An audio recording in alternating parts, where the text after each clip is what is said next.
कछुआ अपने अंगों को संकुचित करके खोल के भीतर कर लेता है, उसी तरह जो मनुष्य अपनी इंद्रियों को इंद्रिय विषयों से खींच लेता है वह पूर्ण चेतना से दृढ़तापूर्वक स्थिर होता है।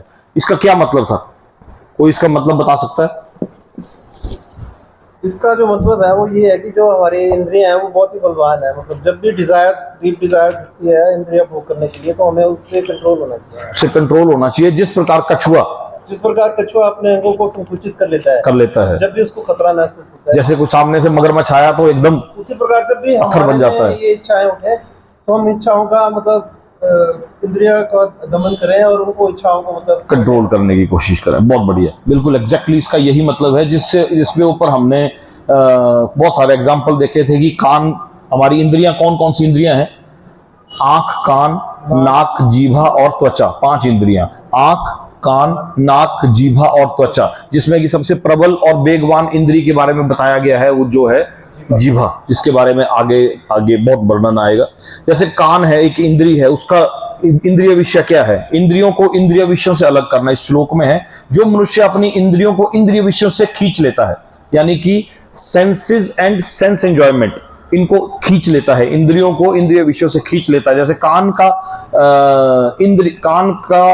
एक इंद्रिय है, उसका इंद्रिय विषय क्या है? अपनी तारीफ सुनना, बेसलेस गाने सुनना, अच्छे गाने सुनना, जबकि हमें अच्छे गाने नहीं सुनने हैं, हमें सही गाने सुनने हैं। तो कान का इंद्रिय विषय क्या है? अपनी तारीफ। जीभ का इंद्रिय विषय है जंक फूड खाना, अनहेल्दी फूड खाना, वो जीभ का इंद्रिय विषय। किसी की बातें बनाना, चुगली करना, वो इंद्रिय विषय है। नाक का इंद्रिय विषय है ड्रग्स लेना, कोई ऐसा किसी परफ्यूम से अट्रैक्ट होना, किसी और चीज। आईज का आंखें हैं, आंखों का इंद्रिय विषय है टीवी सीरियल्स देखना, अनवांटेड कोई और कंटेंट्स देखना, ऐसा कंटेंट जो कि हमारे लिए ना तो बॉडी के लिए हाँ, जो हमारे माइंड और बॉडी के लिए हार्मफुल है, जो हमारी इंद्रियों को इंद्रिय विषयों से, जबकि हमें चाहिए क्या? हमें अपनी इंद्रियों को इंद्रिय विषयों से अलग करने वाला कंटेंट देखना है। जो कि हम वो कंटेंट देखते हैं जो कि हमारे लिए ना तो इंपॉर्टेंट होता है ना अर्जेंट होता है, ना इंपॉर्टेंट होता है ना अर्जेंट होता है। उसी प्रकार स्किन भी एक इंद्रिय है जिसका इंद्रिय विषय, तो अपने स्किन की प्लेजर के लिए वो इंसान कोई अपने शरीर पर कोई टैटू बनाना, कोई कुछ करना, तरह तरह के कॉस्मेटिक्स यूज करना। तो इसके बारे में हमने समझा था।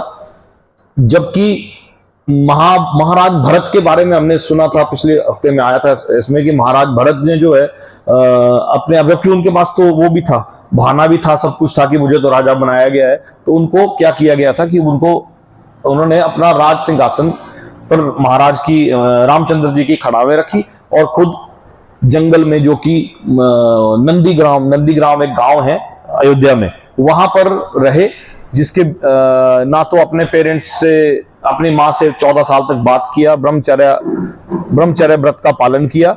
और इसको थोड़ा सा इस तरफ रख दे, और इधर का इस तरफ, इस कोने में रख दे, इस कोने में रख दे, क्योंकि ये यहाँ से ब्लूटूथ की रेंज से बाहर हो रहा है। हाँ, यहाँ तो ब्रह्मचर्य व्रत का पालन किया, ना ही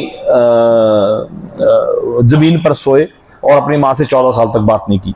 तो इंद्रियों को इंद्रिय विषयों से अलग किया, जबकि उनके पास तो अपॉर्चुनिटी थी, कि मैं तो राजा, मेरी इच्छा नहीं है लेकिन मुझे बनाया गया है। तो ये श्लोक हमने पिछले हफ्ते कवर किया था। तो आज जो इसके बाद हमने अगला श्लोक किया था, देहधारी जीव में इंद्रिय। भगवान बोलते हैं कि 2 श्लोक थे इसके साथ के इकट्ठे जो हमने लिए थे, 59 और 60। देहधारी जीव में इंद्रिय भोग से भले ही निवृत्त हो जाए, पर उसमें इंद्रिय भोगों की इच्छा बनी रहती है, लेकिन उत्तम रस के अनुभव होने से ऐसे कार्यों को बंद करने पर भी वह भक्ति में स्थिर हो जाता है। हे अर्जुन, इंद्रियां इतनी प्रबल तथा वेगवान हैं कि वे उस विवेकी पुरुष के मन को भी बलपूर्वक हर लेती है जो उन्हें वश में करने का प्रयत्न करता है। इसका क्या मतलब था? इन 2 श्लोकों का मतलब यह है कि देहधारी जीव कि जब भगवान बोल रहे हैं कि जब आप करने की कोशिश करोगे, इंद्रियों को इंद्रिय विषयों से अलग करने की कोशिश करोगे, तो कर नहीं पाओगे। भगवान बोल रहे हैं कि कर नहीं पाओगे, क्योंकि इंद्रियां इतनी प्रबल तथा वेगवान है, वो उस विवेकी पुरुष के मन की इंद्रियों को भी देहधारी इंद्रियां इतनी प्रबल तथा वेगवान है कि वो उस विवेकी पुरुष के मन को भी बलपूर्वक हर लेती है जो उन्हें वश में करने का प्रयत्न कर रहा है। यदि आप इंद्रियों को वश में करने का प्रयत्न करते हो तो कर नहीं पाओगे। भगवान ने अगले श्लोक में बोल दिया कि आप कर नहीं पाओगे ऐसा, आप करने की कोशिश तो करोगे लेकिन कर नहीं पाओगे। तो करें क्या? तो बोलते हैं कि अब करें क्या, अब ये करें कि उत्तम रस का अनुभव, भगवान बोलते हैं कि जब तक उत्तम रस का अनुभव आपको नहीं होगा, उत्तम रस का मतलब कि एक्सट्रीम प्लेजर आपको नहीं मिलेगा, तब तक आपको छोटे छोटे छोटे जो प्लेजर है उनकी तरफ आपका मन भटकता रहेगा। जिसमें कि जैसे कि होंडा सिटी और मर्सिडीज बेंज अगर आपको एक ही प्राइस पे मिलने लगे तो आप कौन सी प्रेफर करोगे? Mercedes Benz. तो आपको क्या होंडा सिटी के खोने का दुख होगा? नहीं होगा। यही तो उत्तम रस का अनुभव होने पर, जब तक आपको उत्तम रस का अनुभव नहीं होता तब तक आपको इंद्रिय भोगों, तब तक आपको ये परेशानी रहेगी आपको। इसलिए उत्तम रस की ओर, उत्तम रस क्या है? भक्ति रस। भक्ति रस, जब आप भक्ति रस में डूब जाओगे तो आपको अन्य सारे रस जो है वो फीके लगने लगेंगे। तो इसके बाद अगले श्लोक में, जो इंद्रियों को पूर्णतया वश में रखते हुए इंद्रिय संयमन करता है और अपनी चेतना को मुझ में स्थिर कर देता है, वह मनुष्य स्थिर बुद्धि कहलाता है। जैसा कि पहले कहा जा चुका है कि दुर्वासा मुनि का झगड़ा महाराज अम्बरीश से हुआ। एक बार क्या हुआ कि दुर्वासा मुनि का झगड़ा हुआ महाराज अम्बरीश से, बहुत बड़ा झगड़ा हुआ, क्योंकि वे गर्भवश महाराज अम्बरीश पर क्रुद्ध हो गए, जिससे कि वे अपनी इंद्रियों को रोक नहीं पाए। दूसरी ओर यद्यपि राजा मुनि के समान योगी तो ना था, जो महाराज अम्बरीश थे वो मुनि के समान योगी तो नहीं थे, किंतु वह कृष्ण का भक्त था और उसने मुनि के सारे अन्याय सह लिए, जिससे वह विजयी हुआ। राजा अपनी इंद्रियों को वश में कर सका, क्योंकि उसमें निम्नलिखित गुण थे। वो गुणों का वर्णन श्रीमद् भागवत के श्लोक में हुआ है। महाराज अम्बरीश ने अपना मन भगवान कृष्ण के चरणाबिंदों पर स्थिर कर दिया था। अब यहां इंद्रियों का वर्णन हुआ है, 5 इंद्रियां हैं, 5 इंद्रियों। महाराज अम्बरीश ने क्या किया? अपनी वाणी को लगाया, अपनी वाणी मतलब अपनी जीवा को लगवाया, भगवान के धाम की चर्चा करने में लगा दी। अपने कानों को भगवान की लीलाओं को सुनने में लगा दिया। ये इंद्रिय, कान है इंद्रिय। हम लोग लगाते हैं इंद्रिय कानों को किसी की बुराई सुनने में, अपनी तारीफ सुनने में, तो अपने कानों को लगा दिया भगवान की लीला सुनने में, अपनी वाणी को लगा दिया भगवान के धाम की चर्चा करने में, अपने हाथों को लगा दिया भगवान का मंदिर साफ करने में, अपनी आंखों को लगा दिया भगवान का स्वरूप देखने में, और अपने शरीर को भक्त के शरीर के साथ स्पर्श करने में।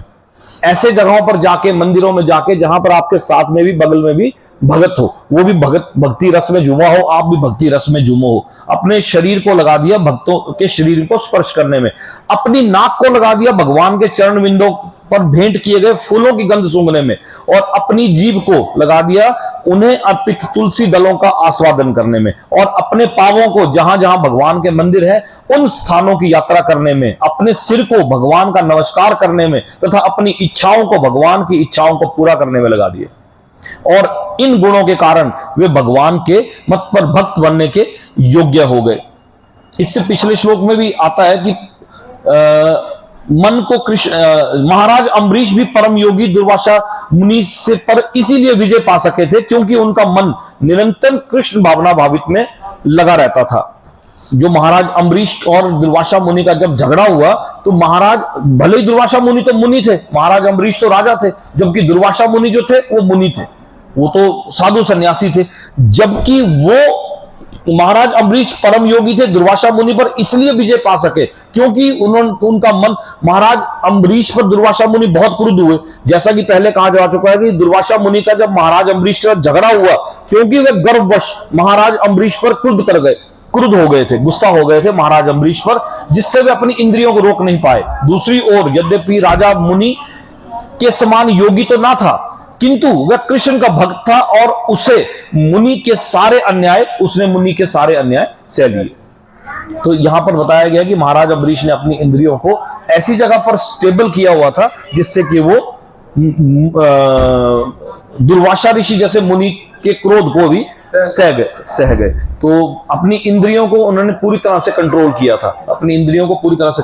था, ये जो अब हम श्लोक समझने वाले हैं, ये 62 और 63, ये बहुत ही जबरदस्त, मतलब एक इतने जबरदस्त श्लोक हैं कि जिसका कि वर्णन, ये 62 और 63, ये दोनों श्लोकों को हम एक साथ लेंगे और ये बहुत ही मतलब हाई क्वालिटी के श्लोक हैं जो कि आपको बड़े ध्यान से समझने चाहिए। इसमें क्या है कि इंद्रिय विषयों का चिंतन करते हुए मनुष्य, देखिए ये कंटिन्यूटी में चल रहा है सारा, ये कंटिन्यूटी में चल रहा है। भगवान बोल रहे हैं कि इंद्रियों को इंद्रिय विषयों से अलग करो। अगले श्लोक में बताया कि वो आप कर नहीं पाओगे। क्यों नहीं कर पाओगे? क्योंकि इंद्रियां इतनी प्रबल और वेगवान है कि उस विवेकी पुरुष की इंद्रियों को भी अपनी ओर खींच लेती हैं। कर नहीं पाओगे। जब कर नहीं पाओगे आप तो क्या करना है, तो बोला है कि भगवान ने कि उत्तम रस का अनुभव। उत्तम रस क्या है? भक्ति रस। साथ में महाराज अम्बरीश का एग्जांपल दिया गया है कि महाराज अम्बरीश ने अपनी इंद्रियों, क्योंकि इंद्रियां इतनी प्रबल तथा वेगवान है, यदि आप उन इंद्रियों को दूसरी ओर नहीं लगाओगे, उत्तम रस की ओर नहीं लगाओगे, तो इंद्रियां तो ड्रामा करती रहेंगी। इस श्लोक का यह तात्पर्य है। इस श्लोक का यह तात्पर्य है कि इंद्रियां तो अपनी उटक नाटक करती रहेंगी, इसलिए इंद्रियों को कहीं ना कहीं आपको लगाना है। इंद्रियों को कहीं ना कहीं लगाना है। आप माला जाप में जब आपकी एक इंद्री लगी रहेगी, मान लो आपका हाथ है, ये भी एक इंद्री, अगर आपका ये हाथ है, अगर आप माला के जाप में लगा रहेगा, माला के जाप में लगा रहेगा, या आपकी आंखें भगवान की अर्च विग्रह पर टिकी रहेंगी, तो आपका ध्यान इधर उधर नहीं जाएगा। तो यहां पर भगवान ने के बोलने का यह मतलब है। अगले श्लोकों में क्या बोलते हैं? इंद्रिय विषयों का चिंतन करते हुए मनुष्य की उनमें आसक्ति उत्पन्न हो जाती है। क्यों? देखिए, पिछले श्लोक में भगवान ने कहा था कि जब आप ये करने की कोशिश करोगे तो कर नहीं पाओगे, कर नहीं पाओगे। क्यों नहीं कर पाओगे? क्यों नहीं कर पाओगे उसके बारे में बता रहे भगवान कि इंद्रिय विषयों का चिंतन करते हुए मनुष्य की उनमें आसक्ति उत्पन्न हो जाती है, और ऐसी आसक्ति से काम उत्पन्न होता है, और फिर काम से क्रोध प्रकट होता है। अगला श्लोक भी हम एक साथ लेंगे। क्रोध से पूर्ण मोह उत्पन्न होता है, और मोह से स्मरण शक्ति का विभ्रम हो जाता है। जब स्मरण शक्ति भ्रमित हो जाती है तो बुद्धि नष्ट हो जाती है, और बुद्धि के नष्ट होने पर मनुष्य भवकूप में पुनः गिर जाता है। अब थोड़ा सा इसको मैं एक बार इन दो श्लोकों को, क्योंकि ये बहुत इंपॉर्टेंट श्लोक है और बहुत ही अच्छे श्लोक है, जो मुझे जब मैंने पहली बार इनको पढ़ा था तो मुझे बहुत ज्यादा ये अट्रैक्ट किए थे। तो मैं एक बार चाहूंगा कि मैं इनको एक बार थोड़ा सा आपको इंग्लिश में भी समझाने की कोशिश करूं। इंद्रिय विषयों का चिंतन करते हुए मनुष्य की उनमें आसक्ति उत्पन्न होती है। While contemplating the objects of the senses, while contemplating the objects, बोलो भाई ये दो। इंद्रिय विषयों का चिंतन करते हुए, while contemplating the objects of the senses, a person develops attachment for them। क्या मतलब हुआ इसका? इंद्रिय विषयों का चिंतन करते हुए मनुष्य की उनमें आसक्ति उत्पन्न हो जाती है। आसक्ति मतलब जैसे ध्यायतो विषयान पुंसा, ये ऊपर संस्कृत में शब्द है, ध्यायतो विषयान पुंसा। ध्यायतो मतलब होता है जब आप उसके बारे में सोचते हो, जब आप किसी चीज के बारे में सोचना शुरू कर देते हो। आपने किसी चीज के बारे में सोचना शुरू कर दिया। इंद्रिय विषयों का चिंतन करते हुए किसी भी एक ऐसी चीज के प्रति आप आसक्त हो गए, और उसके बारे में सोचते हुए मनुष्य की उसमें आसक्ति उत्पन्न हो जाती है। A person develops attachment for them. मनुष्य की, ये पेज नंबर 114 है, 114। इंद्रिय विषयों का चिंतन करते हुए मनुष्य की उनमें आसक्ति उत्पन्न हो जाती है। इसका मतलब है जब while contemplating the objects, किसी चीज के बारे में सोचते हुए, जब आप किसी चीज के बारे में यदि आप सोचते हो तो आपकी उसमें जो है आसक्ति उत्पन्न हो जाती है। मतलब आपकी उसमें a person develops attachment for them. आसक्ति का मतलब होता है अटैचमेंट। आसक्ति उत्पन्न हो जाती है। ऐसी आसक्ति से काम उत्पन्न होता है। And from such attachment lust develops. ऐसी आसक्ति से काम वासना जागती है। काम किसी भी चीज के लिए हो सकता है। काम गोलगप्पे की भी कामना आती है, गोलगप्पे की भी, जंक फूड की भी कामना होती है। जब आप जंक फूड के बारे में सोचोगे, बार बार सोचोगे, तो आपके मन में उसके लिए कामना जागृत होगी, और फिर काम से क्रोध प्रकट होता है। And from lust anger arises. अब कोई पूछ सकता है कि काम के बाद क्रोध कैसे प्रकट हो सकता है? तो भगवान ने अगले ही श्लोक में कर दिया कि क्रोध से पूर्ण, क्रोध से पहले मोह उत्पन्न होता है। जब आपके मन में किसी चीज की कामना जागृत होती है, आपके मन में किसी चीज के लिए कामना जागृत हो गई, और कामना के बाद क्रोध प्रकट हो गया, डायरेक्ट नहीं हुआ ये, कामना के बाद डायरेक्ट क्रोध नहीं प्रकट हुआ। अगले श्लोक में 63 में भगवान बोल रहे हैं कि क्रोध से पूर्ण मोह उत्पन्न होता है। क्रोध से पूर्ण मोह उत्पन्न होता है, और मोह से स्मरण शक्ति का विभ्रम हो जाता है। और जब स्मरण शक्ति भ्रमित हो जाती है तो बुद्धि नष्ट हो जाती है, और बुद्धि के नष्ट होने पर मनुष्य भवकूप में पुनः गिर जाता है। From anger complete delusion arises. जैसे ही क्रोध उत्पन्न होता है तो आपके आगे कंप्लीट डेल्यूजन, आप ये भूल जाओगे कि पहले क्या हुआ था। आप वो पुराने जो एग्जाम्पल्स हैं उन एग्जाम्पल्स को भूल जाओगे। From delusion bewildered of memory, जिससे कि आपकी बुद्धि जो है भ्रमित हो जाती है। व्हेन मेमोरी इज बिविल्डर्ड, जब बुद्धि भ्रमित हो जाती है, योर इंटेलिजेंस इज लॉस्ट, तब आपकी जो है इंटेलिजेंस जो है वो नष्ट हो जाती है, और बुद्धि के नष्ट होने पर मनुष्य पुनः भवकूप में गिर जाता है। And when intelligence is lost, one falls down again into the material pole. एक बार मैं दोबारा से इन श्लोकों को पढ़ूंगा। इंद्रिय विषयों का चिंतन करते हुए मनुष्य की उनमें आसक्ति उत्पन्न हो जाती है, और ऐसी आसक्ति से काम उत्पन्न होता है, और फिर काम से क्रोध उत्पन्न होता है, क्रोध से पूर्ण मोह उत्पन्न होता है, और मोह से स्मरण शक्ति का विभ्रम हो जाता है। जब स्मरण शक्ति भ्रमित हो जाती है तो बुद्धि नष्ट हो जाती है, और बुद्धि के नष्ट होने पर मनुष्य भवकूप में पुनः गिर जाता है। इसका क्या मतलब हुआ? कोई बता सकता है इसका मतलब क्या हुआ? कोई बताना चाहेगा इस श्लोक का, इन दो श्लोकों का क्या मतलब है? कोई बताना चाहेगा? ध्याय तो विश्यान पुंसा, संस्कृत का शब्द है ये। ध्याय तो विश्यान पुंसा means contemplation on sense object, चिंतन, किसी एक वस्तु का चिंतन, किसी एक विषय का चिंतन या किसी एक वस्तु का चिंतन। जब आप किसी एक विषय का, एक वस्तु का, किसी एक विषय का, किसी भी चीज का आप चिंतन, विषय के ऊपर आप जब चिंतन करते हो, किसी पिज्जा बर्गर के ऊपर, किसी वस्तु के ऊपर आप चिंतन करते हो, जैसे ही आप उसके ऊपर चिंतन करते हो तो क्या होता है, उसके बाद आपकी उसमें अटैचमेंट उत्पन्न होती है। क्या बोलते हैं कि इंद्रिय विषयों का चिंतन करते हुए मनुष्य की उसमें आसक्ति उत्पन्न हो जाती है। आसक्ति मीन्स अटैचमेंट। जैसे आप किसी चीज के बारे में चिंतन करते हो, मान लो मुझे चिंतन हो गया, मुझे एक गाड़ी खरीदनी है। अब मेरी वो चिंतन चिंतन चिंतन बढ़ता चला गया, बढ़ता चला गया, बढ़ता चला गया, बढ़ता चला गया। चिंतन करते करते मनुष्य की उसमें अटैचमेंट हो गई, मनुष्य की उसमें अटैचमेंट उत्पन्न हो गई अटैचमेंट। जैसे ही अटैचमेंट उत्पन्न होगी, अटैचमेंट के बाद हो गया, उसको भोगने की कामना जाग गई। फिर इंसान उसको ड्रीम करने लगेगा कि अब मैंने होंडा सिटी गाड़ी खरीद ली, अब मैं ये हो गया, लस्ट, उसके अंदर कामना जाग जाएगी, उसके अंदर कामना। आप इसको किसी भी तरह के एग्जाम्पल से ले सकते हो, मैंने एक बड़े व्यवहारिक जैसा एग्जाम्पल पकड़ा है। आपकी उसके अंदर कामना जाग जाएगी, अब मुझे वो कामना है, लस्ट, जो कि उसको एंजॉय करने की, मुझे उसको सेटिस्फाई करने की, उसके बाद उसकी लालच, उसकी ग्रीड उत्पन्न होगी। यदि आपकी लस्ट सेटिस्फाई हो गई, तो फिर से वो कामना जागृत होगी। होंडा सिटी से अब की बार मर्सिडीज की कामना जागृत होगी। लस्ट जो कि कभी सेटिस्फाई नहीं होती, यदि आपकी लस्ट सेटिस्फाई हो गई तब तो आपको फिर से कामना जागृत होगी। यदि आपकी लस्ट सेटिस्फाई नहीं हुई, इन केस सेटिस्फाई हो गई, तो फिर से किसी दूसरी चीज की कामना जागृत हो जाएगी। और यदि आपकी लस्ट सेटिस्फाई नहीं होगी, जो कि जैसा कि लस्ट हमेशा सेटिस्फाई नहीं होती, यदि आपकी लस्ट सेटिस्फाई नहीं होगी तो क्या होगा? क्रोधा, तो क्रोध उत्पन्न होगा। यदि कोई लस्ट सेटिस्फाई नहीं होगी तो क्रोध उत्पन्न होगा, और क्रोध उत्पन्न होने के बाद इल्यूजन, डेल्यूजन एंड इल्यूजन, मतलब स्मरण शक्ति का विभ्रम। जब आपको क्रोध उत्पन्न हो जाएगा तो आप कुछ भी ऐसी एक्टिविटी करने लग जाओगे, ऐसी कोई भी हरकत कर जाओगे उस क्रोध के अभाव में आकर, कि आपकी स्मरण शक्ति का, आपको पता है कि ऐसा क्रोध अगर मैं करूंगा, और यदि मैंने ऐसा क्रोध पहले किया था तो मेरे साथ यह नुकसान हुआ था, आप उस समय वो भूल जाओगे।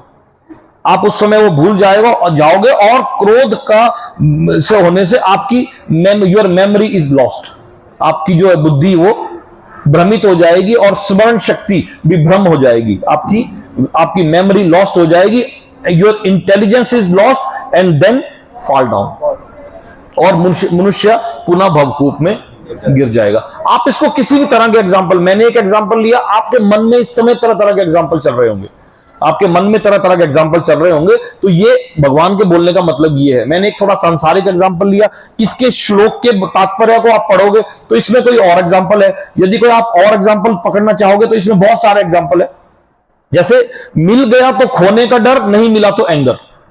इस श्लोक का एक मतलब ये भी है, मिल गया तो खोने का डर, नहीं मिला तो एंगर। यदि मेरी कोई कामना जागृत होगी, यदि मुझे वो चीज मिल गई तो मुझे वो खोने का डर बना रहेगा कि मुझसे ये चीज चली ना जाए, चली ना जाए, चली जाए। और यदि नहीं मिल गया तो खोने का डर, और यदि नहीं मिला, मुझे वो चीज नहीं मिली, तो मुझे गुस्सा, तो मेरे मन में वो गुस्सा आएगा। तो आप ये इसको एंगर मैनेजमेंट के तरह से भी ले सकते हो।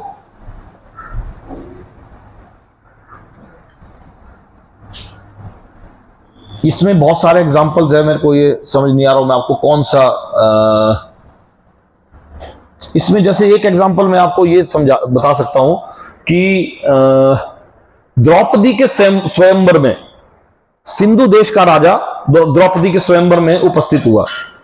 द्रौपदी बहुत सुंदर थी उसके स्वयंवर में, हालांकि जयद्रथ जो है वो सिंधु देश का राजा विवाहित था, फिर भी वो द्रौपदी के स्वयंवर में आया। द्रौपदी के स्वयंवर में वो नहीं हो पाया। जब पांडवों को एक बार वनवास हो गया, उस समय पांडव कहीं जंगल में घूम रहे थे, तो द्रौपदी अपनी कुटिया में अकेली थी।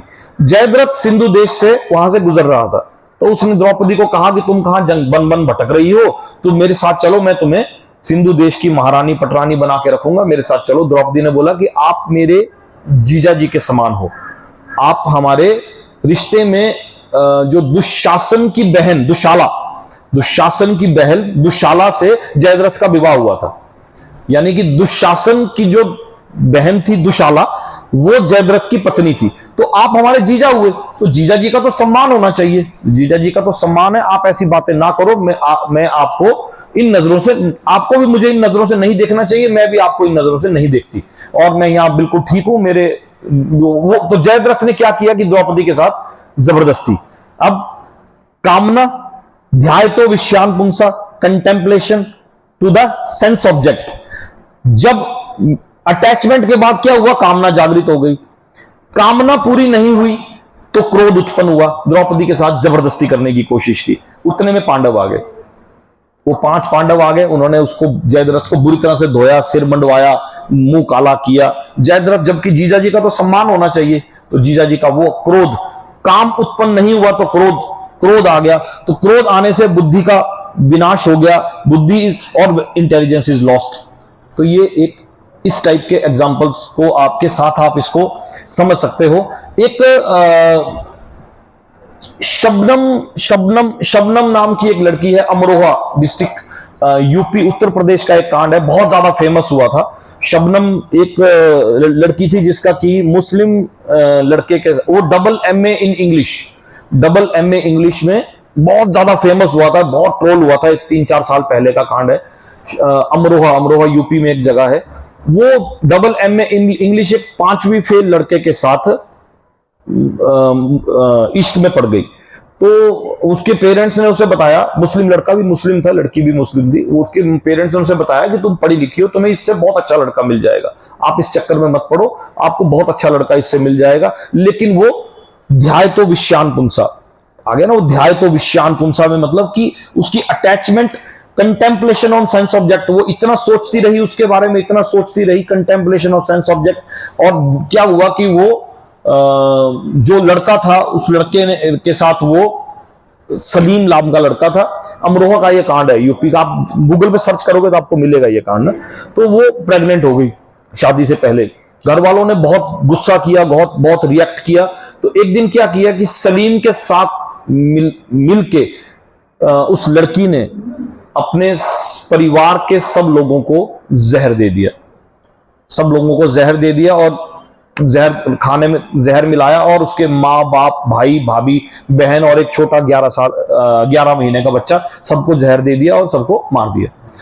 लेकिन जब उसने देखा कि ये लोग मरे नहीं, मुझे लग रहा है कि ये लोग मरे नहीं, अभी तक कुछ इनमें सांस बाकी, तो उसने सलीम को फोन किया कि मुझे थोड़ा डबल श्योर हो नहीं रहा, कुछ डबल कंफर्म हो नहीं रहा, कहीं ऐसा ना हो कोई एक आध बच जाए, तो आप एक बार आओ। तो सलीम कुल्हाड़ी लेके आया, उन सबको उसने काट दिया। ये भी 3-4 साल पहले का कांड है, गर्दन उसने सोए सबकी गर्दन काट दी, और वो चला गया, कुल्हाड़ी लेके अपनी चला गया। थोड़ी देर के बाद सलीम को उस लड़की ने फोन किया कि मुझे लग रहा है 11 महीने का एक बच्चा को तो वो तो रह ही गया। सलीम ने बोला कि अब मैं वापस नहीं आऊंगा, अब तू अपने हिसाब से देख ले। तो वो लड़की उसका गला तब तक दबाती रही, अपना ही फैमिली का खून, जब तक कि वो बच्चा मर नहीं गया। अब देखिए, कंटेम्पलेशन ऑन सेंस ऑब्जेक्ट, ध्यायतो विषयान पुंसा, अटैचमेंट बढ़ गई, अटैचमेंट से कामना जाग रही, जब कामना सेटिस्फाई नहीं हुई तो क्रोध उत्पन्न हो गया, क्रोध उत्पन्न हो गया तो बुद्धि भ्रमित हो गई, और बुद्धि के भ्रमित होने पर मेमोरी लॉस्ट हो गई, और मेमोरी के लॉस्ट होने पर कंप्लीट फॉल डाउन हो गया। बाद में उन दोनों पकड़े गए, खैर जेल हो गई, वो बात अलग है। तो लेकिन उन्हें जो चाहिए था वो तो मिला नहीं, तो वो बुद्धि उन्होंने ये उनकी मेमोरी भ्रमित हो गई, उनको ये नहीं लगा कि हम खून करके बच जाएंगे, जबकि पता है कि खूनी तो बचता नहीं है, कैसे बच जाएंगे, तुम कैसे बच जाओगे। तो उनकी बुद्धि के ऊपर वो पर्दा उस समय पड़ गया। वो इन श्लोकों से इंद्रिय विषयों का चिंतन करते हुए मनुष्य की उनमें आसक्ति उत्पन्न हो जाती है, और ऐसी आसक्ति से काम उत्पन्न होता है, और फिर काम से क्रोध उत्पन्न होता है, क्रोध से पूर्ण मोह उत्पन्न होता है, और मोह से स्मरण शक्ति भ्रमित का विभ्रम हो जाता है। जब स्मरण शक्ति भ्रमित हो जाती है तो बुद्धि नष्ट हो जाती है, और बुद्धि के नष्ट होने पर मनुष्य भवकूप में पुनः गिर जाता है। क्लियर हो गया? क्लियर हो गया। और एग्जांपल हम इसमें लेंगे, एक और है लक्ष्मी अग्रवाल, एक मूवी बनी थी छपाक, छपाक मूवी है, छपाक मूवी शायद किसी ने देखी होगी। दिल्ली की एक लड़की थी लक्ष्मी अग्रवाल, 16 साल की लड़की लक्ष्मी अग्रवाल, उसके ऊपर एसिड फेंका गया था, बहुत बहुत ज्यादा कांड आया था, उसके ऊपर मूवी भी बनी थी।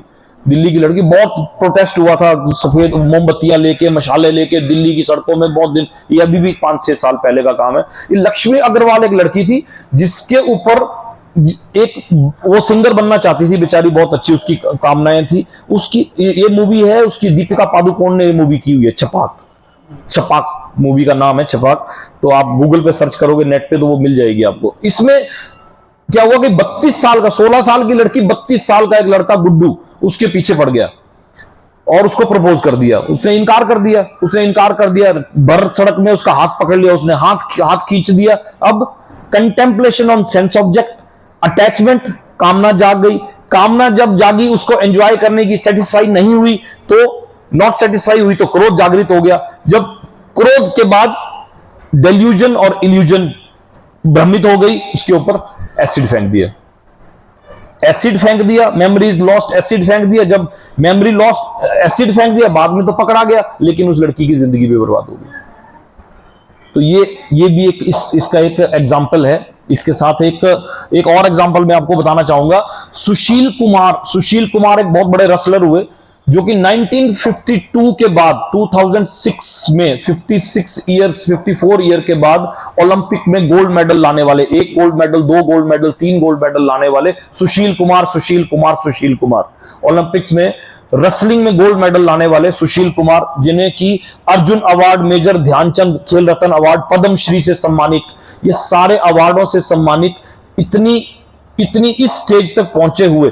एक बार क्या हुआ कि वो अपने कहीं दिल्ली में कहीं वो उन्होंने एक फ्लैट खरीदा था, और अपने साथ जूनियर को, रेसलर उनके साथ को प्रैक्टिस करने वाला, उसको फ्लैट दे दिया यूज करने के लिए, फ्लैट दे दिया क्योंकि वो तो कहीं और जगह रहते थे। तो बहुत बड़े रेसलर, हर तरह की देश के उसमें गोल्ड मेडल जीतने वाले।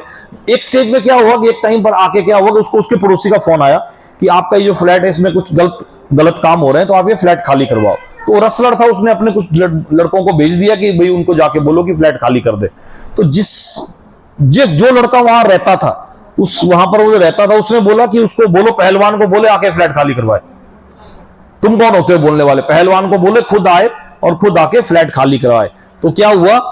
Contemplation of sense object, attachment, lust not satisfied और एंगर, वो क्रोध उत्पन्न हुआ। क्रोध के बाद डेल्यूजन और इल्यूजन, बुद्धि भ्रमित हो गई, और बुद्धि भ्रमित होने के बाद मेमोरी लॉस हो गई कि मैं तो देश के कार्य में लगा हूं। उसे चाहिए था कि किसी पुलिस को ले जाके अपने साथ 4 पहलवान इकट्ठे किए, उसे फ्लैट से खींचा, इतना मारा कि वो मरी गया। वो आज तक जेल में है। कौन? मरने वाला तो मर गया, कहा वो गोल्ड मेडलिस्ट, वो आज तक जेल में है। सुशील कुमार, हरियाणा का रेसलर, वो आज तक जेल में। तो वो ध्याय तो विषयान पुंसा, memory is lost. When memory is lost तो इंटेलिजेंस इज लॉस्ट, और इंटेलिजेंस लॉस्ट होने के बाद कंप्लीट फॉल डाउन। कहा वो रेसलर लगातार ऊपर बढ़ रहा था, तो कहा वो किस स्टेज पे जाके वो पहुंच गया। एक फिल्म स्टार है शाइनी आहूजा, जिसे कि एक टाइम पर ऐसा बोला गया था कि ये तो आने वाले टाइम का शाहरुख खान होगा। शाइनी आहूजा, जिसने कुछ 3-4 मूवीज में काम किया, मेरे को वो मूवीज तो हाँ गैंगस्टर, भूल भुलैया, गैंगस्टर में काम किया, भूल भुलैया, और नाइट इन ए मेट्रो था नाम, life in A metro, life in A metro, life in A metro, भूल भुलैया और गैंगस्टर, ऐसी ऐसी मूवीज में काम किया। और मतलब फ्यूचर का क्रिटिक्स उसे शाहरुख खान की, एक शाहरुख खान के साथ उसको कंपेयर कर रहे थे, कंपेयर कर, रोज हालांकि मैरिड थे, रोज नए नए फीमेल्स के साथ नाइट आउट, नाइट पार्टीज में जाना, ये करना वो करना। वो ये कि attachment, contemplation on sense object, sense object के बाद अटैचमेंट, अटैचमेंट के बाद कामना जागृत हो गई। जब वो कामना, एक समय क्या हुआ कि उनकी लाइफ में थोड़ा सा डाउनफॉल आने लगा, डाउनफॉल आने लगा तो सेलिब्रिटीज की पार्टीज में जाना बंद हो गया, जो फीमेल मॉडल्स उनके साथ मिलती थी उन्होंने भी थोड़ी दूरी बना ली, तो कामना जागृत हो गई। वो कामना तो जागृत थी, जब वो कामना पूर्ण नहीं हुई, जैसा कि लस्ट सेटिस्फाई नहीं हुआ, तो अपने घर की मेड के साथ ही जोर जबरदस्ती कर बैठे। जब जोर जबरदस्ती कर बैठे, मेड ने उठा के थप्पड़ मार दिया, जब थप्पड़ मार दिया तो जबरदस्ती कर ली, उसका रेप कर दिया, जब उसका रेप कर दिया तो वो उसने कंप्लेंट कर दी और अरेस्ट, वो आज भी जेल में बंद है। तो ये कुछ एक एग्जांपल्स ऐसे हैं जो कि इस चीज के साथ बिल्कुल फिट बैठते हैं कि कंटेम्पलेशन ऑन सेंस ऑब्जेक्ट की काश काश काश मुझे। तो यहां पर क्या है कि इंद्रिय विषयों का चिंतन करते हुए, तो यहां पर हमें भगवान एक मैसेज दे रहे हैं, हिडन मैसेज, कि इंद्रिय विषयों का चिंतन करते हुए वहीं से वापस आ जाओ। पहला स्टेज है कंटेम्पलेशन ऑफ सेंस ऑब्जेक्ट। ऐसा नहीं है कि आपकी सेंस ऑब्जेक्ट के ऊपर आपका चिंतन नहीं जा सकता, इंसान हो आपका चिंतन जा सकता है। भगवान बोल रहे पहली स्टेज से वापस आ जाओ। पहली स्टेज से वापस नहीं आ पाओगे तो आपकी उसके बाद अटैचमेंट उसमें हो जाएगी, अटैचमेंट के बाद उस स्टेज से वापस आ जाओ, थोड़ा मुश्किल होगा। जब वो अटैचमेंट होगी तो आपके अंदर कामना जागृत हो जाएगी, जब आपके अंदर कामना जागृत होगी वापस आना और ज्यादा मुश्किल हो जाएगा। कामना जागृत होने के बाद या तो वो कामना आपकी पूरी हो, जब आपकी वो कामना पूरी हो गई तो ऐसा नहीं कि आपकी कामनाओं का अंत हो गया, तो और उससे बड़ी चीज की कामना जागृत होगी। इसका अंत नहीं है। भगवान इन दोनों श्लोकों में यही बताने की कोशिश कर रहे हैं कि इस चीज का अंत नहीं है, इस चीज का अंत नहीं। आप सोचोगे कि ये चीज मुझे मिल जाएगी तो ये मेरी कामना पूरी हो जाएगी, इस चीज का अंत नहीं है। तो यहां पर आप वहां से आपको वापस आना और मुश्किल हो जाएगा। उसके बाद क्या होगा कि क्रोध, आपके मन में क्रोध जागृत होगा, क्रोध जागृत होने के बाद आपको वापस आना और ज्यादा मुश्किल हो जाएगा, क्योंकि आप ध्याय, तो जैसे ही कंटेम्पलेशन ऑन सेंस ऑब्जेक्ट था वहां से आपको वापस आना चाहिए था, आप नहीं आए। अब तो चौथी स्टेज पे आ गए। अब अगर चौथी स्टेज को भी आपने क्रॉस कर दिया फिर तो आपकी बुद्धि भ्रमित हो गई। फिर तो क्या होगा, वो शाइनी आहूजा वाला काम केस होगा, या फिर वो जो मुस्लिम गर्ल थी वो बताया था सुशील कुमार, वो रसलर वाला काम हो जाएगा, या फिर शबनम जो कि अमरोहा का जो कांड था उसका वाला कांड हो जाएगा। तो ये बताया गया है कि ऐसा नहीं है कि अब इसमें किया क्या जाए, अब इसमें किया क्या जाए। तो यहां भगवान हिडन मैसेज एक दे रहे हैं कि ध्याय तो ठीक किया जाए, ध्याय तो ठीक किया जाए, ध्याय तो विश्वान पुंसा, इंद्रिय विषयों का चिंतन करते हुए अपने चिंतन को उन जगहों पर लगाया जाए जहां इसके बाद कंप्लीट फॉल डाउन ना हो। जैसे कि महाराज अम्बरीश ने किया, उनको क्रोध दिलाया किसने, दुर्वासा मुनि ने उन्हें क्रोध दिलाया। भले ही वो मुनि थे लेकिन वो फेल हो गए, और महाराज अम्बरीश ने जिन्होंने अपनी इंद्रियों को इन जगहों पे, ऐसी जगहों पे लगाया हुआ था, वो पास हो गए। तो आज हम उसका वर्णन कर रहे हैं, आज हम उनका वर्णन कर रहे हैं, दुर्वासा ऋषि का भी वर्णन कर रहे हैं, लेकिन उनका वर्णन कर रहे हैं क्रोध के लिए, और महाराज अम्बरीश का वर्णन कर रहे हैं किसी उसके लिए। क्लियर है? इसमें श्लोक में कोई इन दो श्लोक थोड़े से एक साथ हैं, इकट्ठे हैं, कोई चाहे तो हम इसके ऊपर डिस्कशन कर सकते हैं। कोई सवाल, कोई सवाल, कोई सवाल?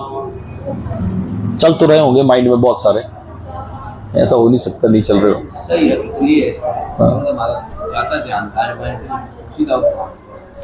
बस इसका मतलब, इस श्लोक का तात्पर्य यह है कि किया क्या जाए। अब किया क्या जाए, तो अपना ध्याय तो ठीक किया जाए, अपना एक कहा ठीक किया जाए, अपना एक कहा ठीक किया जाए। इस श्लोक का तात्पर्य यही है, इन दो श्लोकों का मतलब यह है कि ध्याय तो, अब किया क्या जाए, अब किया क्या जाए। पता तो लग गया कि एक स्टेज के बाद दूसरी, देखिए ये टोटल 8 स्टेज हैं, 8 स्टेजेस लिखाई मैंने आपको। सबसे पहली stage contemplation on sense object, सबसे पहली stage contemplation on sense object, इंद्रिय विषयों का चिंतन।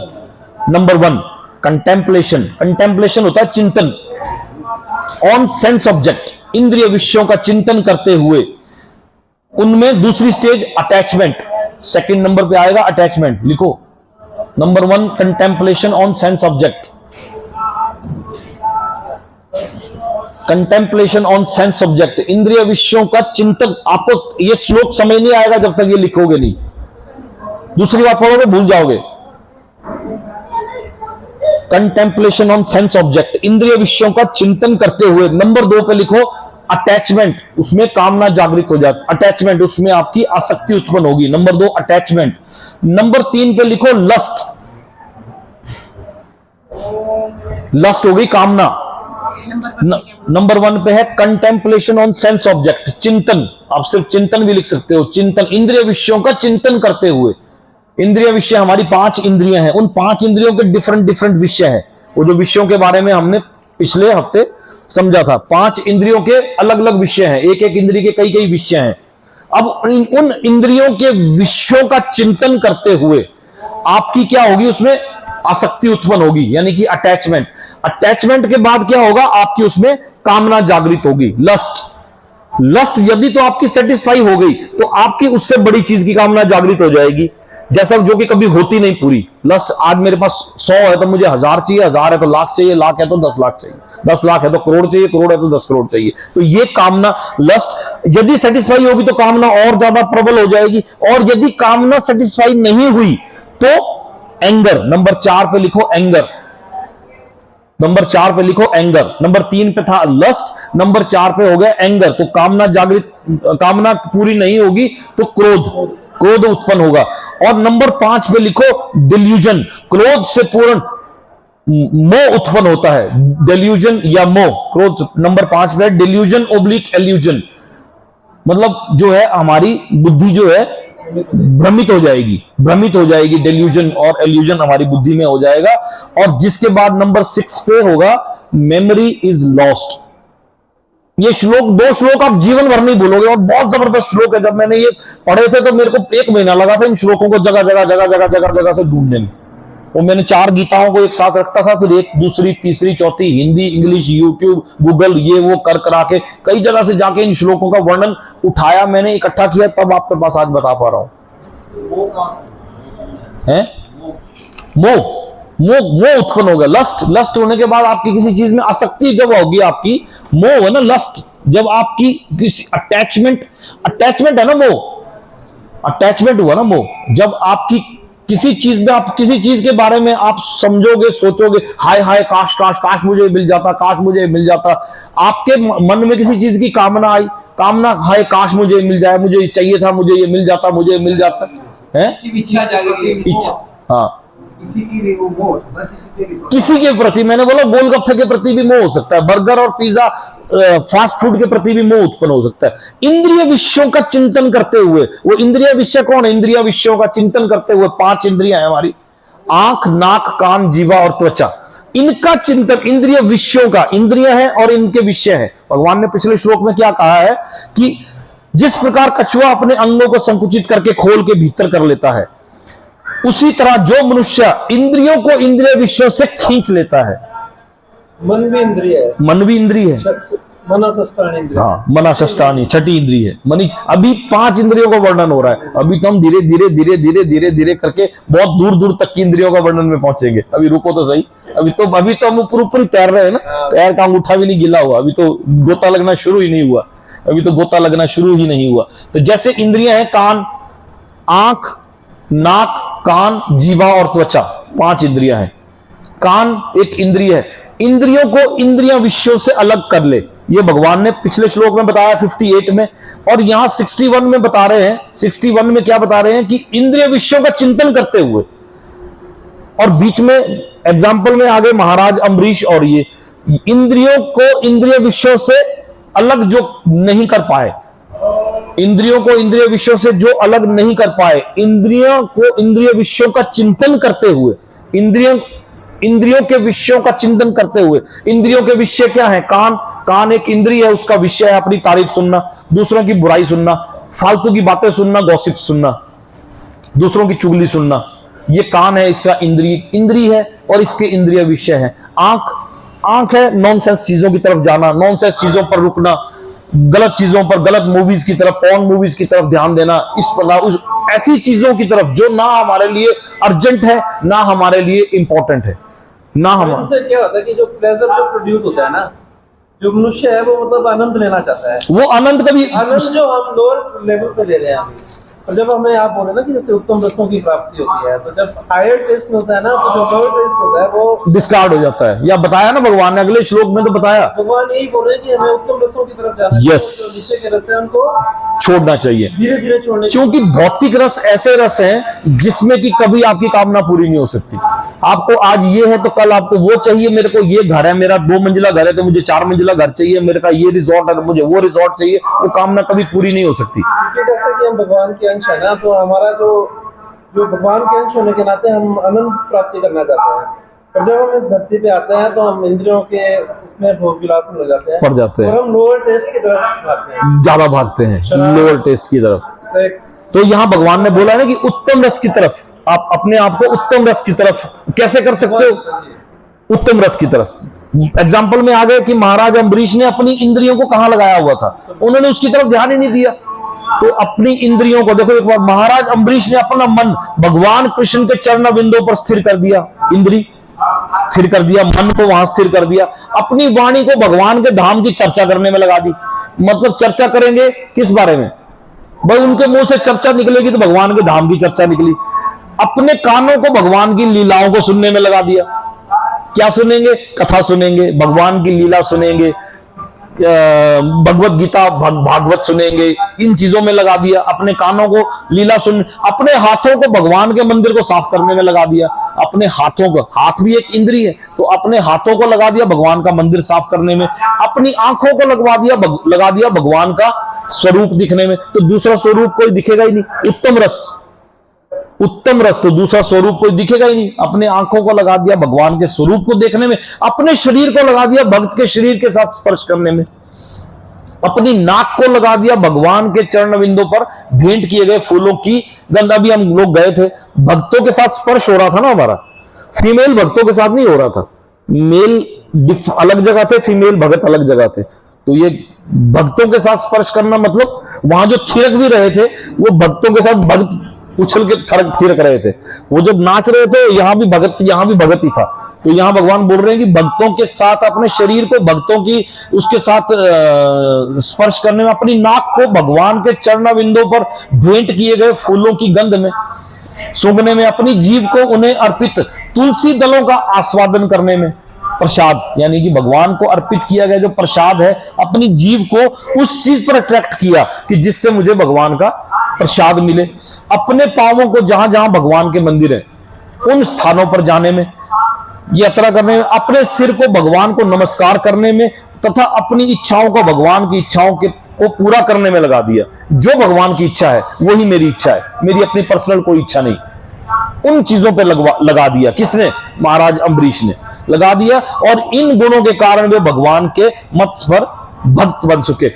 महाराज अम्बरीश का एग्जाम्पल श्रीमद् भागवत में आ गया, श्रीमद् भगवत गीता में उस श्लोक का वर्णन आ गया, और उस श्लोक के वर्णन के बाद भागवत में एग्जाम्पल आ गया। भागवत के एग्जाम्पल से लेके हम आज यहां सुन पाए। आप लेटेस्ट एग्जांपल भी कोट कर सकते हैं, जैसे जो अच्छे प्लेयर्स हैं, जैसे सचिन तेंदुलकर है, उन्होंने जो अपनी एनर्जी है वो अपने स्पोर्ट्स में लगाई। इसमें सचिन तेंदुलकर का एग्जांपल भी आएगा आगे। आपने बिल्कुल ठीक बोला, इसमें सचिन तेंदुलकर का एग्जांपल भी आएगा।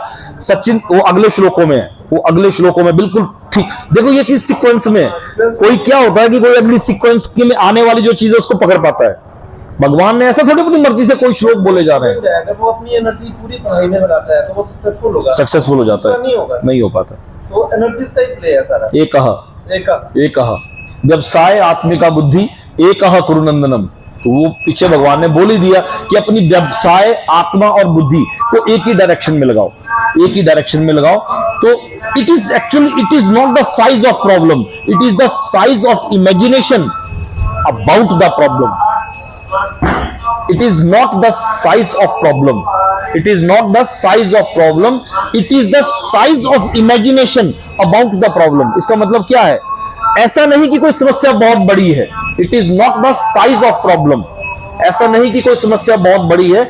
It is not the size of problem. It is the size of imagination कितना हम उस चीज प्रॉब्लम के बारे में बड़ा सोच रहे हैं, उस प्रॉब्लम को हमने कितना बड़ा कर दिया। It is not the size of problem, it is the size of imagination about the problem. हमने उस प्रॉब्लम को कितना बड़ा इमेजिन किया, कितना बड़ा सोच के वो किया। ठीक है, इसमें कोई डाउट किसी को? आज हम क्योंकि अगला श्लोक नहीं लेंगे क्योंकि अगला श्लोक जो है फिर वो अगले श्लोकों के साथ कनेक्टेड है, आज हम इन्हीं, तो मैं बोल रहा हूं अगर इनमें 2 श्लोकों में यदि कोई आप पूछना चाहते हो कुछ और। सचिन तेंदुलकर ने अपना ध्यान क्रिकेट के फील्ड में लगाया था। सचिन तेंदुलकर को पान मसाला और गुटखा की ऐड करने के लिए बहुत बड़े बड़े ऑफर आए। जब हम छोटे छोटे थे तो सचिन तेंदुलकर बल्ला उठाता था, उसके ऊपर लिखा होता था MRF।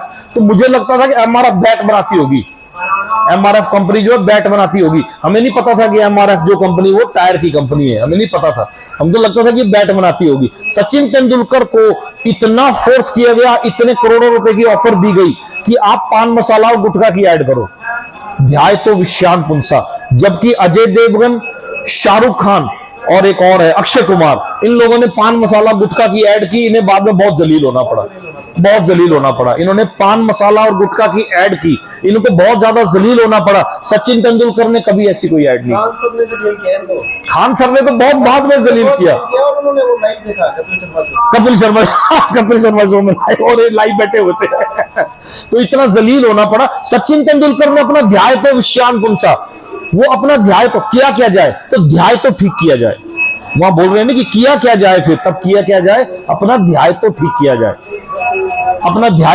जाए, ध्याय तो अपना ठीक जगह पे लगाया जाए। तो ये हम इसको आज यहीं क्लोज करेंगे। हम इसके बाद क्योंकि पूजा भी शुरू हो गई है, इससे अगले हम